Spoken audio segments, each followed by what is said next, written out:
Oi, pessoal, tudo bem com vocês? Como é que vocês estão?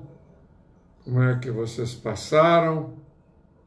Eu espero que tenham passado bem, que tudo está correndo bem e que a bênção do Senhor ela esteja abundante sobre a vida de cada um de vocês.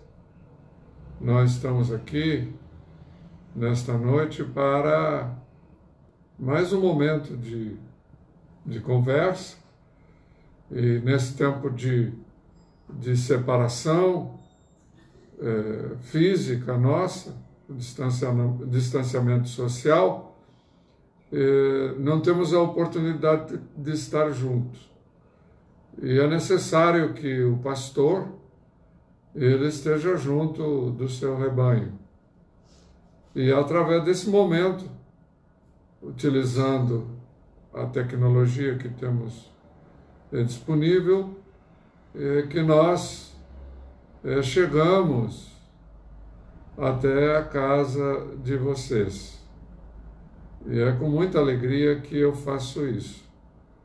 Estamos num tempo de confinamento, um tempo de extrema dificuldade, não só para os crentes, para os servos de Deus, para os evangélicos, mas para os católicos, enfim, para todos os religiosos do mundo, bem como para todas as pessoas, sejam elas crentes, sejam os mais radicais ateus que existem no mundo, estão passando por dificuldades nesse tempo de pandemia, algo nunca visto na minha geração, desde a minha geração de 66 anos, e nós estamos passando por tudo isso.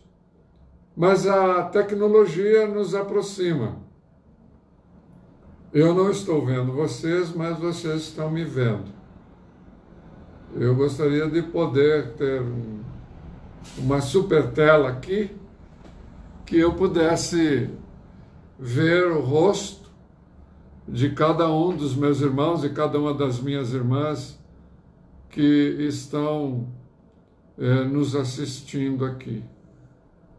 A câmera do meu celular está um pouquinho distante, eu estou vendo ali alguns nomes já passando, e eu não tenho condições de chegar ali para dar um aceno para vocês. Mas eu estou aqui e vamos hoje bater um papo. Eu espero que no tempo mais breve possível seja liberada as igrejas, sejam liberadas as igrejas para podermos fazer as nossas reuniões. A notícia que eu tive hoje, aqui em São Paulo, é que o prefeito Bruno Covas liberou as reuniões, os cultos na igreja, desde que observadas as normas de segurança pessoal que deve-se ter quando no templo. Não tenho notícias de Guarulhos. A última notícia que eu tinha é que o isolamento era até o dia 20 de abril. E eu não recebi nenhuma notícia a posteriori. Amanhã vou procurar me informar, mas de qualquer forma, no domingo nós teremos o culto do amigo, e certamente, se não for possível, alguns irmãos que não são da área de risco, ou seja, abaixo dos 60 anos, e que não tem nenhum problema de saúde, como hipertensão e outras doenças que podem ser agravadas com a manifestação do coronavírus, poderiam estar. Independente disso, nós teremos o nosso culto online. A nossa equipe online vai estar lá no templo, louvando, adorando a Deus, glorificando o Senhor, e isso é muito bom. Eu estou muito feliz com a nossa equipe de louvor, né? A irmã Lili, a nossa ministra de louvor, é a grande comandante, embora ela não possa estar conosco, mas ela tem nos dado todo o apoio, todo aquilo que nós necessitamos. E por falar em Lili, coloque aí o seu pedido de oração, que ela vai compilar isso para o final, para nós estarmos orando por vocês. E antes de meditarmos na palavra, eu gostaria de dar um testemunho, porque aqui na minha casa nós vivemos um verdadeiro milagre. A Cristiane, a nossa filha que mora conosco, ela contraiu o vírus, inclusive no consultório que ela trabalha, o médico tinha contraído o coronavírus e sentiu os sintomas mais ou menos junto com a Cristiane, e ele foi hospitalizado e passou muito mal, teve muito mal mesmo. Agora, há 3 dias ele recebeu alta, recebeu a cura do coronavírus. Mas o fato é que nós ficamos aqui num dilema. Quando fomos ao hospital e levamos a Cristiane ao hospital, o médico disse que ela tinha que ir para outra casa, por conta do pai e da mãe, eu e a Vera, 66 anos de idade, que não poderíamos ficar juntos, porque nós estaríamos correndo um sério risco. E houve uma noite que ela esteve mal, e eu entrei em contato com o nosso bispo via WhatsApp. Ele fez uma oração no WhatsApp, ficou gravada, e eu levei até ela, ela ouviu a oração, e naquela noite os sintomas deram para trás. E a partir dali, gradativamente, ela foi melhorando. E não deixamos de conviver com ela, de estar com ela. Não podemos abandonar um filho em situação alguma. Se ela estava correndo risco, o fato dela ter problema de asma, nós não queríamos deixar que o risco fosse só dela, mas nós também assumimos o risco para cuidá-la. E o fato é que já se passou 18 dias, hoje ela voltou a trabalhar, foi trabalhar, e eu e a Vera não temos nenhum sintoma. Deus nos guardou, Deus fez um milagre na nossa vida. E eu digo que não há mérito em mim, não há 1 trilhão de partículas de um grão de areia, do tamanho de um grão de areia, de mérito em mim, mas os méritos são do Senhor Jesus, que carregou com as nossas dores lá na cruz do Calvário, e pelas suas pisaduras nós fomos sarados, diz Isaías capítulo 53, e a oração dos irmãos,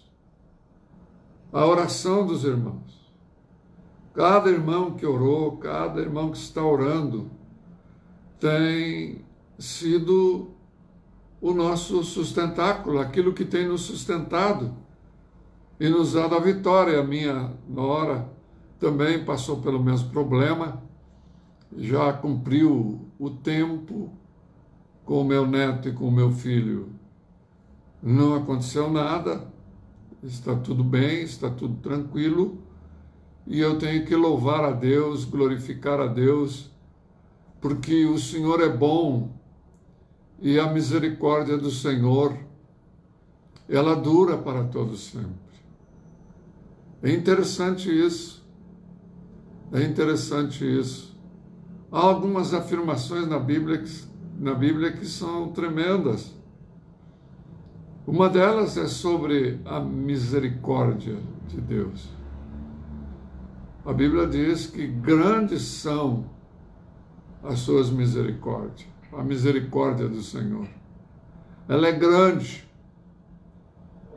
ela se renova a cada manhã em nosso favor. A misericórdia de Deus se renova a cada manhã a nosso favor. E eu conto esse testemunho dessa cura da Cristiane e de Deus ter nos guardado como a misericórdia de Deus se manifestando. Você já parou para pensar no que a Bíblia diz acerca do que Jesus Cristo fez por nós?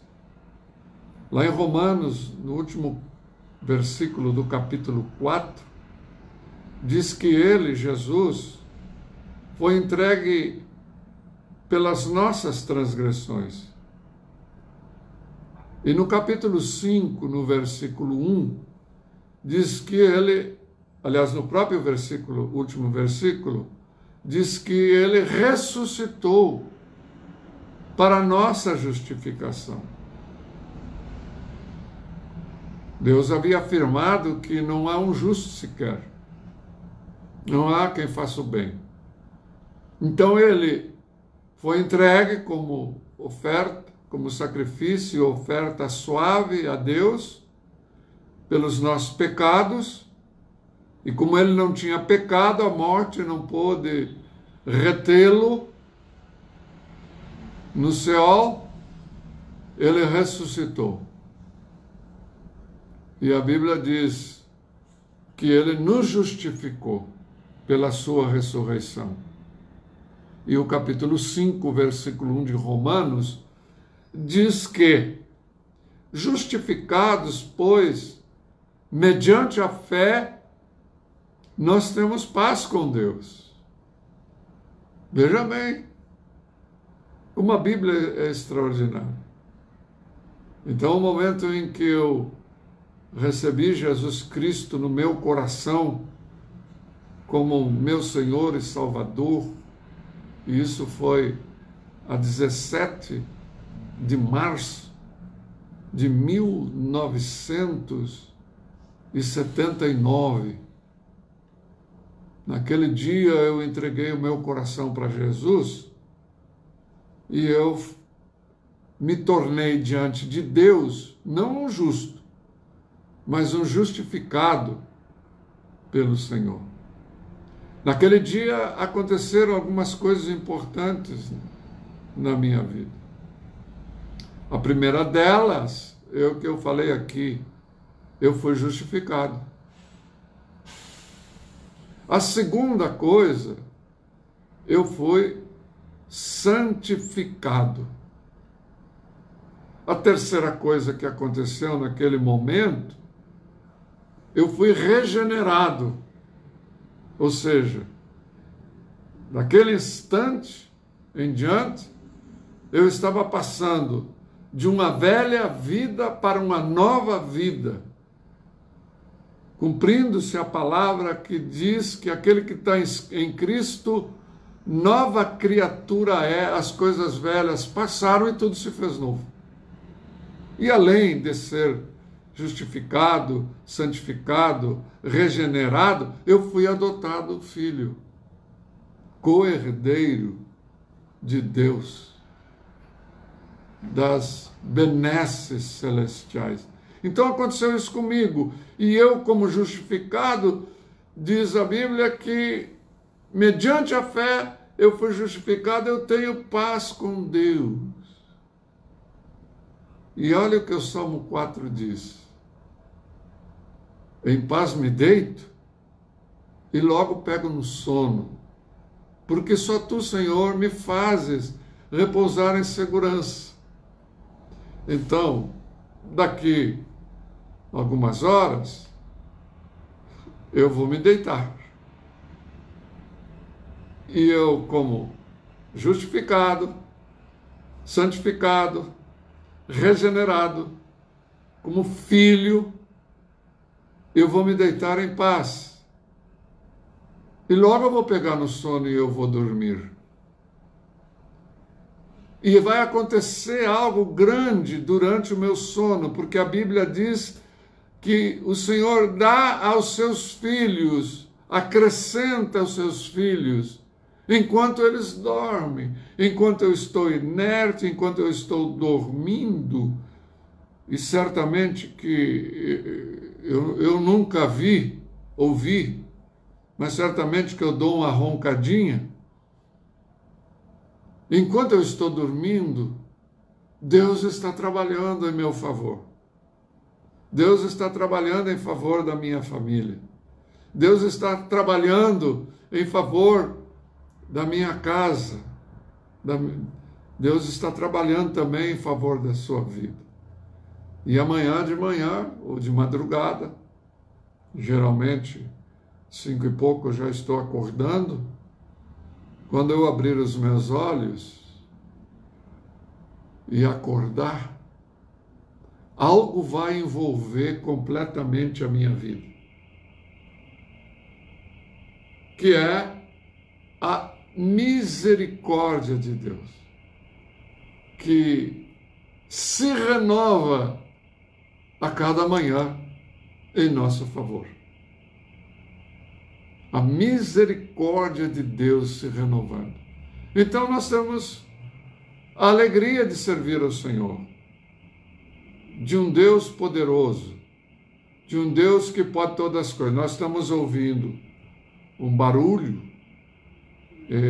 pelo que eu estou vendo, é o alarme de algum carro que disparou lá embaixo, na frente do edifício. Foi algum barulho lá, mas nós não vamos nos atentar a ele. Vamos seguir aqui na nossa conversa desta noite. Então eu estou em paz, você está em paz. E eu gostaria de ler um salmo nesta noite. Eu acredito que esse salmo tem muito a ver com o que está acontecendo nos dias de hoje. Muitas das vezes acontecem coisas, não é porque o diabo intentou fazer aquilo com nossa vida, mas coisas acontecem por culpa nossa. Nós é que com nossas atitudes, com o nosso distanciamento, muitas vezes, de Deus, atraímos certas maldições para a nossa vida e pecamos. Não há um perfeito sequer, erramos. Fazemos o que é mal perante os olhos do Senhor. Nós pecamos por palavras, nós pecamos por pensamentos, nós pecamos por ações, nós pecamos por omissões. E isso acarreta consequências na nossa vida. Temos que recorrer ao Senhor. Quando pecamos, meu irmão, minha irmã, meu amigo, minha amiga que me ouve nesta noite, não tem outro lugar a ir a não ser nos dobrarmos e nos rendermos diante do Senhor. Porque a Bíblia diz que é Ele quem perdoa todas as nossas iniquidades. Meu irmão, o Salmo 51,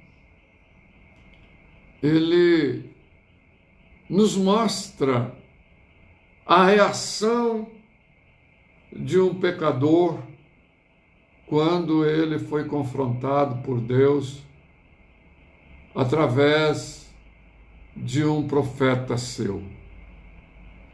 O Salmo 51 nos diz o seguinte: tem misericórdia de mim, ó Deus, por teu nome, por tua grande compaixão, apaga as minhas transgressões.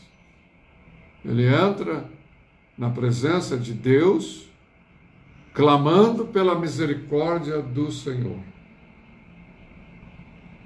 A misericórdia do Senhor é a causa de nós não sermos consumidos. Então, ele diz: tem misericórdia de mim. E por tua grande compaixão, apaga as minhas transgressões. Aí, ele segue em frente dizendo: lava-me de toda a minha culpa e purifica-me do meu pecado. Pois eu reconheço as minhas transgressões. O grande segredo de nós irmos bem, de estarmos em paz, de deitarmos em paz e pegarmos logo no sono, ele passa pelo reconhecimento dos nossos pecados. Quando nós pecamos, erramos, fazemos aquilo que não agrada ao Senhor, e não há um sequer, por mais santificado, por mais separado que seja, em dado momento, nós somos seres humanos, em dado momento nós vamos falhar, em dado momento nós faremos alguma coisa que não estará de acordo com aquilo que Deus planeja e tem preparado para nós. Ele chega diante de Deus e diz: eu mesmo reconheço as minhas transgressões, e o meu pecado sempre me persegue. O que ele está ele está dizendo com isso? O que ele está falando com isso quando ele diz: o meu pecado sempre me persegue? Ele está dizendo que a consequência daquilo que ele fez, que desagradou a Deus, o tem seguido, o tem acompanhado. É por isso que precisamos pedir misericórdia, para que Deus haja, não só no perdão, mas também ele haja nas consequências e as afaste de nós mediante a sua misericórdia. Ele reconhece o seu pecado. No verso 4, ele diz: contra ti, só contra ti pequei e fiz o que tu reprovas. Quantas vezes nós fazemos coisas que Deus reprova, que Deus não se agrada? Às vezes, quando falamos mal de alguém, às vezes, quando retemos o perdão para alguém, às vezes, quando ficamos nervosos, irritados, bravos, e soltamos algum palavrão da nossa boca, quando maquinamos o mal para alguém. Enfim, nós somos seres humanos. Nós somos seres humanos. E fazemos coisas que muitas vezes são reprovadas por Deus, e nós precisamos nos cuidar. O próprio salmista, ele ficou tão preocupado com isso, na sua experiência negativa de ter pecado contra Deus, e aqui o pecado dele não foi coisa simples, que ele diz: põe guardas na minha boca, para eu não pecar contra ti. Natã, o profeta, isso está registrado A história do Salmo 51 está registrada lá no segundo livro de Samuel, no capítulo 11, no capítulo 12. Nós verificamos essa história e Deus enviou o profeta Natã, um profeta sem muita grife.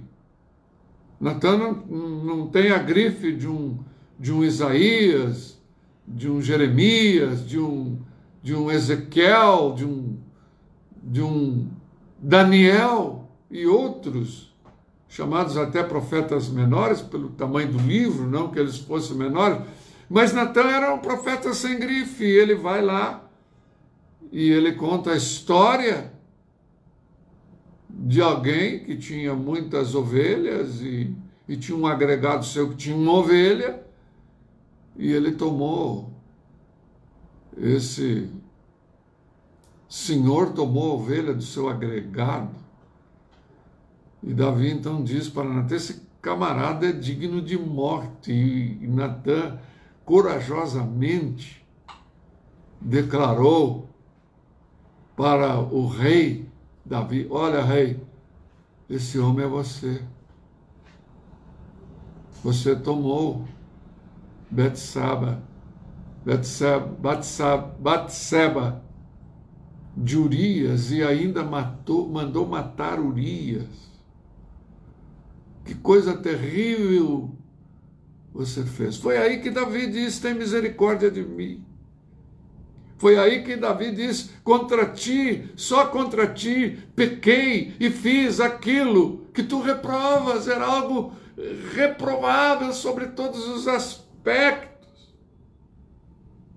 Certamente que nos dias de hoje, eu não sei precisar, porque a densiometria da pena pertence aos magistrados e eu não sei como é que isso é feito, como é que isso é levado em conta, mas certamente pegaria 35, 40 anos de prisão por ser o mandante de um crime. Mas ele chega diante daquele que pode perdoar e ele diz: contra ti, só contra ti, pequei e fiz o que tu reprovas. Nós precisamos reconhecer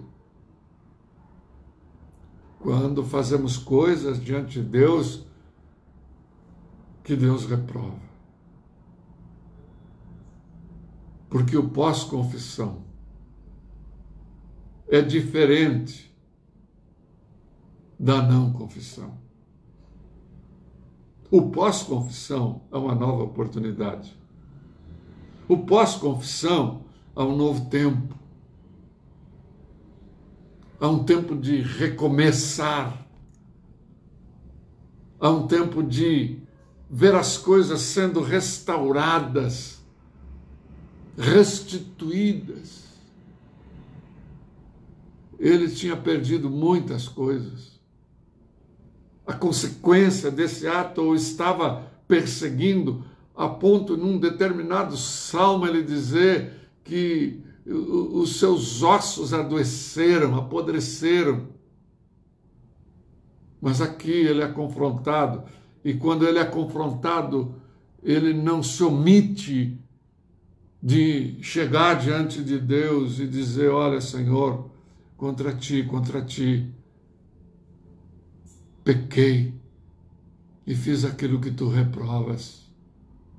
E aí ele declara algo extraordinário para Deus. Eu não sei se nós temos essa coragem de chegar diante de Deus, e ele diz assim: de modo que justa é a tua sentença e tens razão em condenar-me.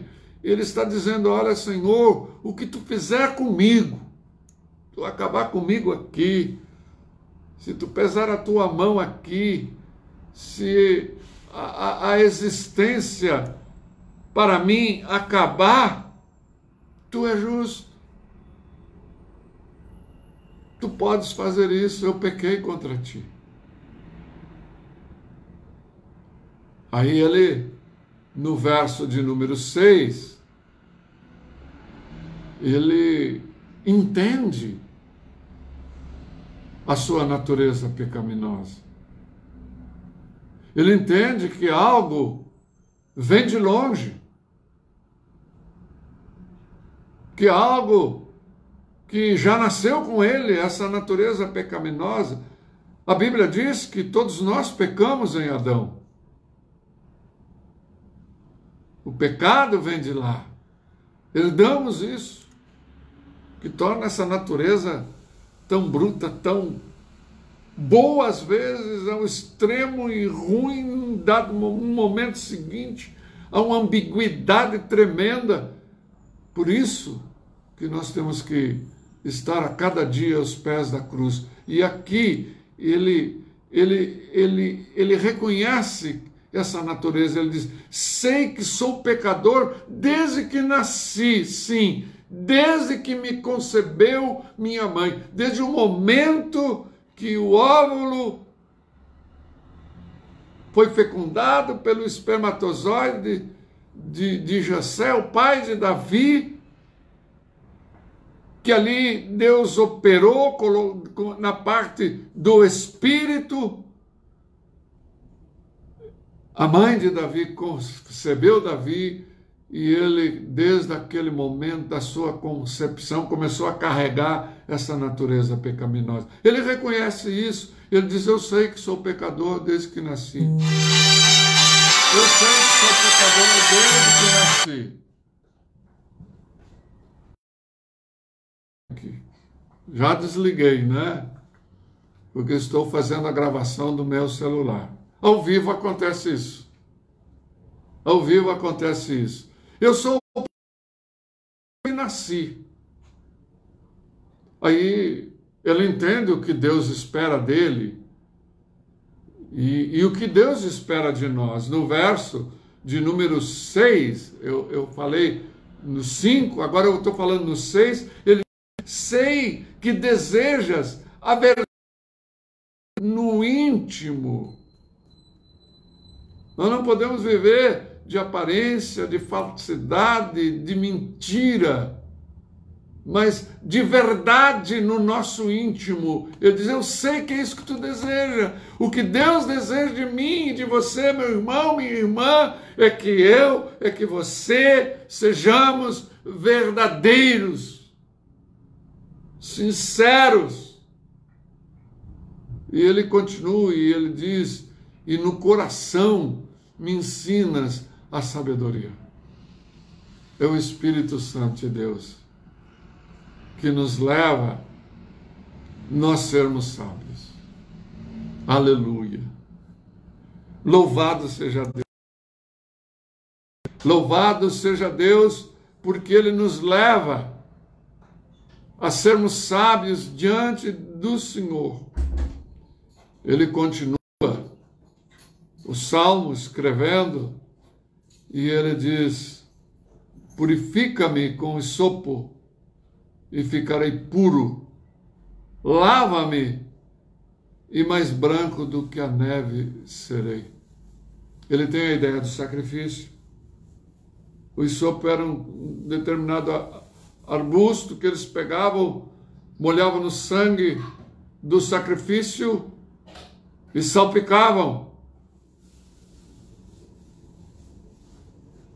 Ele tinha a ideia de que não há remissão de pecado sem derramamento de sangue. Jesus derramou seu sangue para a remissão dos meus pecados e dos teus pecados. Ele havia perdido importante na sua vida. Quando nós nos distanciamos, quando nós nos afastamos de Deus, nós deixamos Deus para trás, a nossa vida de intimidade com Deus, a gente perde coisas importantes. Coisas que são importantes que nós não podemos perder. E a primeira coisa foi ele não estava mais jubilante. Ele estava cabisbaixo.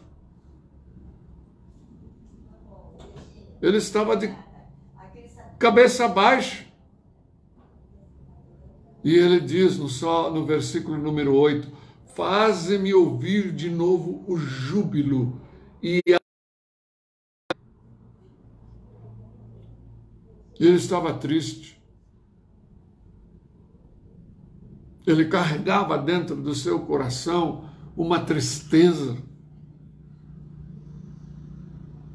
Isso não estava de acordo com o propósito de Deus. A tristeza, ela não se alinha com o que vem de Deus. A Bíblia diz que a alegria do Senhor, a nossa força é a nossa força. Ele diz, eu quero de novo ouvir os vivas de júbilo, na congregação, juntos, louvando, glorificando a Deus. E eu quero ver a alegria brotando. E é interessante, ele se sente esmagado, ele vai até os ossos que esmagaste, exultarão. Ou seja, essa restituição do júbilo, da alegria, essa restauração faria com que o seu corpo, que é o soma, a sua alma, que é o seu psique, e o seu espírito, que é o pneuma, ele como um todo exultaria diante de Deus. Novamente, ele vai o seu pecado. E ele diz, esconde o rosto dos pecados e apaga todas as minhas iniquidades. Apaga. Pecado não pode ser coberto. Pecado tem que ser apagado, tem que ser tirado. É por isso que João Batista, ele quando veio Jesus lá no Jordão para ser batizado por ele, ele disse, eis o Cordeiro de Deus que tira o pecado do mundo. Jesus tira o nosso pecado. Ele tira. E olha, o salmista, ele estava se sentindo, Davi estava se sentindo impuro. Você já se sentiu impuro? Você já fez algo que de repente você se entristeceu e parece que você está sujo? E de repente parece para você, sabendo o que você fez, há uma acusação misteriosa em volta de você. Você já passou por isso? O salmista Davi, se sentindo impuro, lá no versículo de número 11 do capítulo do Salmo 51, ele diz, cria em mim um coração puro. Que desejo lindo, queridos. Cria em mim um coração puro. Ó Deus, eu preciso de um coração puro.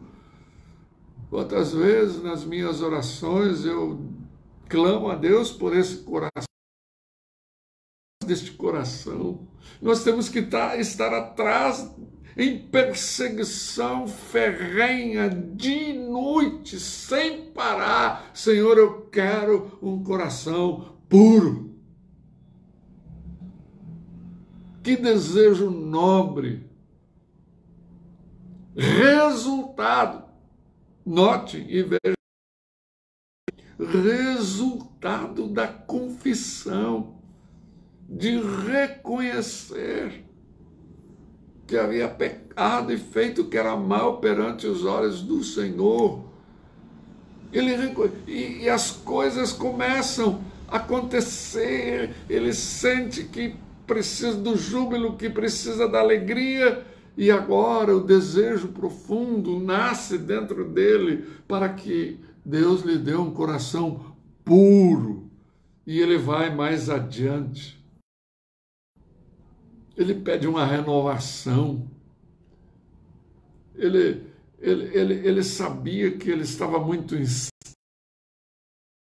que ele estava depressivo. Tem pessoas que estão estáveis, ora estão bem, ora estão mal. Às vezes nós estamos igual aquele aparelho que tem lá na UTI, que fica, né, pulando para baixo, para cima. Davi estava assim, e além de pedir esse coração puro, ele diz: renova dentro de mim um espírito estável. Deus nos quer estabilizado, irmão, irmã, meu irmão, minha irmã. Deus tem estabilidade para você. Que mesmo em tempo de pandemia, mesmo em tempo de coronavírus, você esteja estável na presença de Deus. Deus quer te dar estabilidade emocional. Deus quer curar as tuas emoções. Deus quer te encher de alegria. O salmista pede isso. E ele estava preocupado, porque havia pecado, e ele diz para Deus no verso 11, não me expulse da tua presença. Eu não quero ir para longe. Eu não tenho para onde ir, Senhor. Não me expulse da tua presença, não. Por misericórdia. E ele segue, nem tires de mim o teu Santo Espírito. A pior perda. A perda mais terrível para um ser humano. Ele pode ter sido alguém milionário, trilionário, bilardário, cheio de tudo, e perder tudo. Não se compara com a perda do Santo Espírito de Deus. É o tesouro mais precioso que um homem e uma mulher pode ter, é habitar dentro de si o Espírito Santo. Um homem e uma mulher ser o templo do Espírito Santo habitando. O salmista estava perdendo isso, e ele diz: por favor, Senhor, não tires de mim o teu Santo Espírito. Não entristeçais o Espírito, diz o apóstolo. Servi ao Senhor com alegria, porque ele segue algo que também ele tinha perdido. No verso 12, ele havia perdido a alegria da salvação. Quantos cristãos perderam a alegria da salvação por se envolver com as coisas deste mundo, com os prazeres desse mundo que são passageiros? E ele diz: Senhor, devolve-me a alegria da salvação. Talvez você me ouça. Você perdeu essa alegria, esse brilho de ser salvo. Senhor, me devolve a alegria da tua salvação. Eu, quando me converti, naquele primeiro amor, eu falava para todo mundo. Eu não escondia em nenhum momento que era crente. Eu, numa cidade do interior, uma cidade do interior.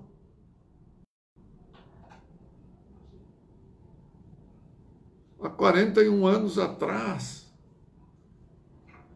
havia preconceito com os crentes.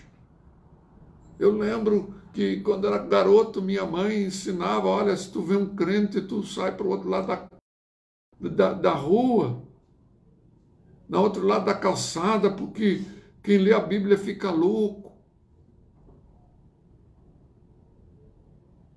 E quando eu me converti, eu recebi essa alegria da salvação e eu saía falando a tempo, a fora de tempo, não interessava quem era, eu falava de Jesus. E nossa, nós fazer as coisas boas, igual, fazemos tudo certinho, e aí o Senhor Jesus escreve uma carta para nós e diz assim, olha, você é muito bom, você faz tudo certinho, mas eu tenho contra ti que tu deixaste o primeiro amor. Perder a alegria da salvação é deixar o primeiro amor.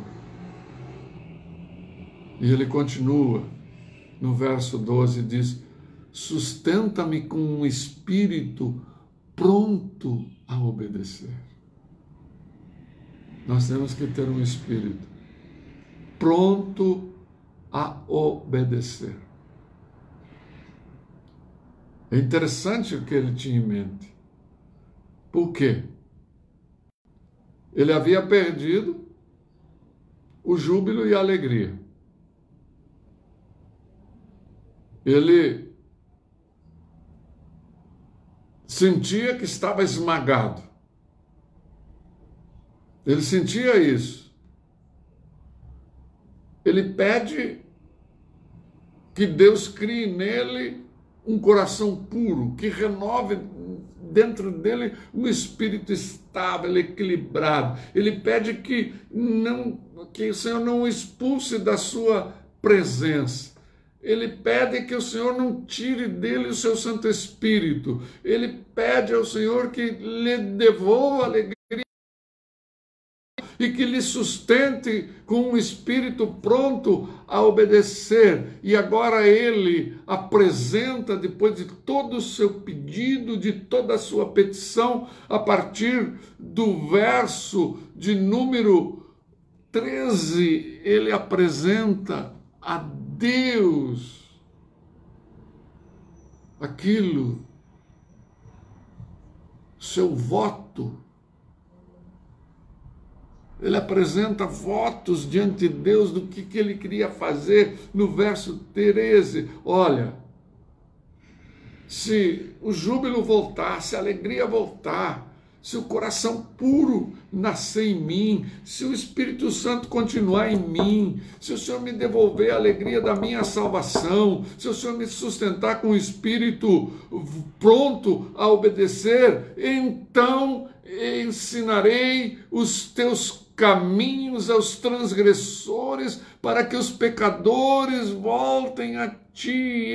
Ele sabe que aqueles que estavam como ele estão perdidos, que ele estava tendo agora uma nova oportunidade na vida, que Deus lhe estava lhe dando um novo tempo, e ele disse, então, se tudo isso eu vou ensinar aos transgressores os teus caminhos, para que os pecadores voltem para ti. Essa é a nossa missão. Essa é a minha missão, essa é a sua. Como o pecado dele foi muito pesado. No verso 14 ele diz, livra-me da culpa dos crimes de sangue. O sangue de Urias e de outros nas guerras que ele enfrentou.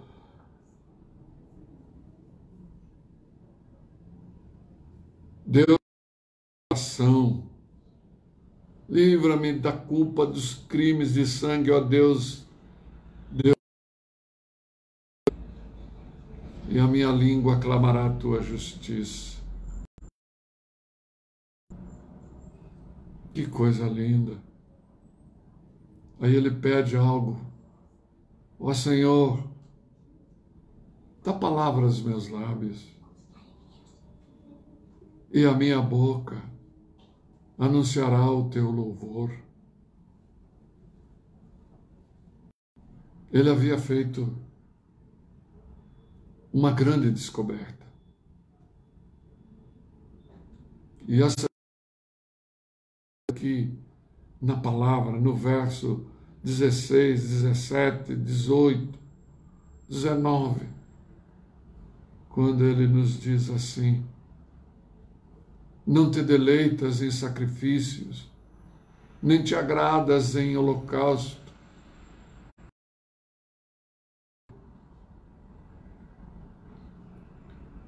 Para nós é mais fácil levar algo material, entregar para Deus algo mais coração. É mais fácil. Para ele, como rei, pegar das suas ovelhas, dos seus bois, ou o que seja, para oferecer a Deus, isso para ele não seria nenhum problema, mas ele entendeu que Deus não tinha prazer e não se deleitava naquilo. Importava para Deus, está no verso 17, quando ele diz: os sacrifícios que agradam a Deus são um espírito quebrantado diante do Senhor, um coração quebrantado e contrito a Deus não desprezarás.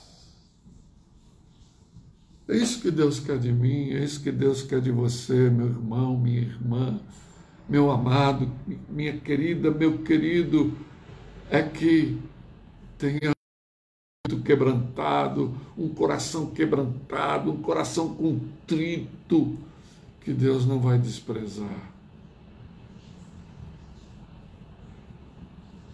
E aqui ele pensa na casa ele pensa na cidade santa, ele pensa no lugar, ele pensa onde estará o lugar da adoração, e ele diz: por tua bondade fazes Sião prosperar, ergue os muros de Jerusalém. Em outras palavras, nós podemos orar: Senhor, faz a igreja prosperar. Proteção em nossa volta, da igreja do Senhor, que te serve. Aleluia. E para finalizar, ele diz: então te agradarás dos sacrifícios sinceros. Deus não recebe nada diante dele, queridos, se não houver sinceridade.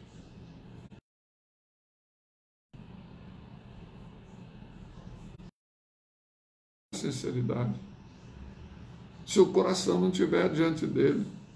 Então te agradarás dos sacrifícios sinceros, das ofertas queimadas e dos holocaustos, e novilhos serão oferecidos sobre o altar. Aí sim, aí Deus receberia.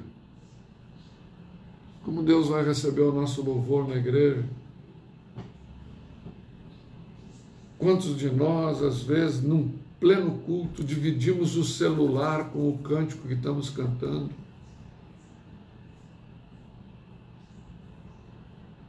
Quantas vezes nossa cabeça está longe? Quantas vezes estamos dividindo o louvor entre a adoração a Deus e a mágoa com alguém que está ali, naquele ambiente que nós estamos adorando e louvando ao Senhor?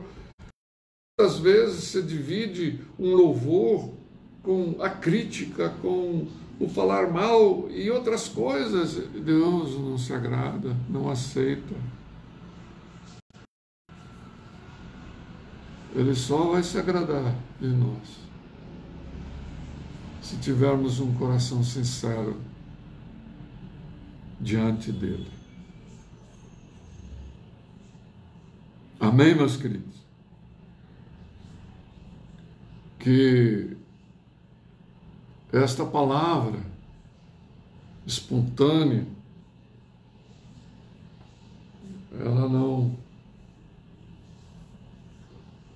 veio de um esboço, mas na medida que eu fui lendo o Salmo, Deus foi trazendo essas revelações para nós, que nesta noite o Salmo diz: a oração de Davi, peçamos a Deus um coração puro, um espírito estável, equilibrado. Reconheçamos a necessidade extrema do Espírito Santo na nossa vida. Peçamos a Deus se temos perdido a alegria da nossa salvação. Peçamos a Deus que nos sustente com o espírito pronto a obedecer para sermos abençoados. E façamos o que Deus quer. Cumpramos a nossa missão. Ide por todo mundo e pregai o Evangelho a toda a criatura. Que essa palavra te encha. Que o teu coração rejubile na presença do Senhor. É claro que, como falei no início, um pastor da Igreja Metodista Wesleyana, no Parque Continental 2, em Guarulhos, eu estou me dirigindo, primeiramente, às minhas ovelhas dali que não estou podendo ter o convívio com elas. Mas também tem pessoas aqui que, amigos, parentes, irmãos de outras igrejas que podem estar nos ouvindo e, inclusive, aqui eu não posso, estou um pouquinho distante, para ver aqui se eu posso mandar acenos aqui para algumas pessoas, e estou tentando aqui fazer isso sem perder aqui a conexão, tentando aqui, eu mando um abraço para todos aqui que estão junto conosco nesta noite. Que Deus abençoe vocês, né? Que Deus visite vocês, que Deus toque profundamente na vida de vocês, abençoando a vida de cada um de vocês aqui. Eu não estou conseguindo fazer aqui, com medo de perder conexão, porque eu não sou muito da informática, mas eu estou tentando aqui mandar um aceno para vocês. E agora é o momento da oração.